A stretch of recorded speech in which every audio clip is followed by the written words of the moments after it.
profonde comme le Saint-Tudy. Alors c'est un espace qui n'est pas utilisé que par les bateaux de pêche. Vous voyez, on a des ferries, on a l'Arvad Tredan qui est un bateau électrique qui fait la liaison entre l'Orient et l'Okmikélik pour les Lorientais. On a des bateaux de travail, des bateaux privés.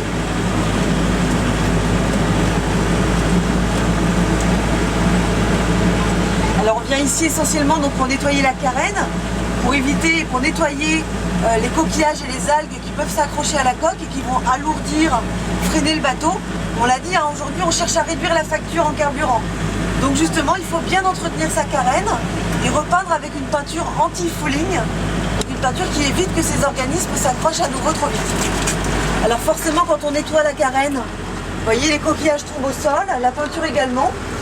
Alors l'espace est prévu pour ça, c'est-à-dire que dès qu'il va pleuvoir, toute cette peinture qui est tombée au sol ne va pas aller vers la rade, mais va aller vers le trou qu'on a au milieu, où on a une mini station d'épuration qui permet de traiter l'eau qui a forcément été polluée.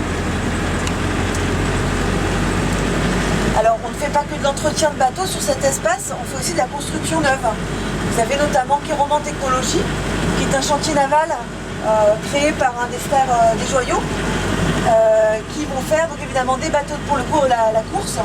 Ils ont assemblé par exemple le Banque Populaire 5 qui a battu 9 records du monde. Ils ont travaillé aussi sur toute la série des Mod 70, donc des trimarans de course. On a en face de nous aussi l'entreprise Piriou. Alors ils font de la construction neuve et de la réparation. Ils travaillent beaucoup sur des bateaux de pêche ou des bateaux militaires.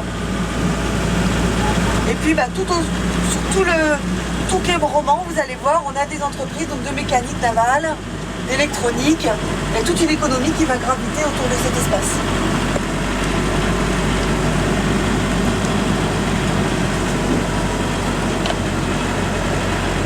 Alors pour un pêcheur, il faut faire un carénage en général une fois par an. Forcément, il faut que ça aille vite, puisque pendant ce temps-là, le pêcheur ne gagne pas sa vie, donc il faut que ça se fasse en 2, 3, 4 jours.